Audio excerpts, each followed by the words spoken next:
was an arm that no living person could possibly have, completely withered and covered in wrinkles. No one could believe this was once the same energetic Gon they knew. It turned out that to defeat Neferpitou and avenge Kite, Gon had burned through his own life force, forcing a contract that granted him the power he wouldn't naturally have for another 10 years. His strength at that moment was more than enough to crush Neferpitou without breaking a sweat. Feeling her life on the line, Neferpitou unleashed her most powerful move, slashing her claws straight at Gon, but she hit nothing but air. Realizing something was very wrong, she bolted toward the palace exit, but the next second, Gon was already standing right in front of her. Gon had fully completed his transformation, yet even with this overwhelming power, he hadn't lost his mind. He didn't want the fight to disturb Kite, so he led Neferpitou deep into the forest. Every single step Gon took sent a wave of pressure through Neferpitou unlike anything she'd ever felt. Afraid she'd lose her chance to strike, she attacked first, but Gon dodged it like it was nothing.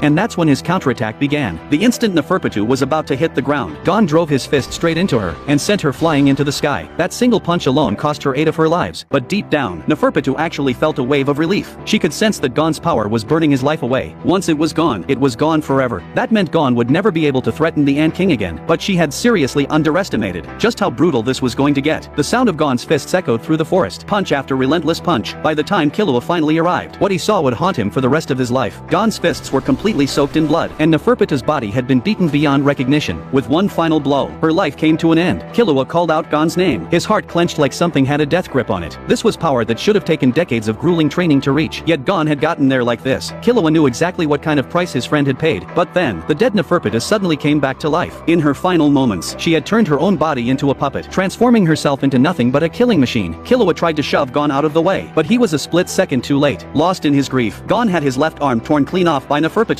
but he felt no pain. He just smiled and tried to comfort Killua. It seemed like only physical suffering could give Gon a break from the agony tearing him apart inside. In his heart, he believed he owed Kite this. Gon used every last bit of strength he had left, and drove his severed arm straight into Neferpitou's chest. In that instant, every ounce of power remaining in his body surged into that detached limb. Killua wanted to stop him but couldn't even get close. He knew that this one attack would drain every last drop of Gon's life force.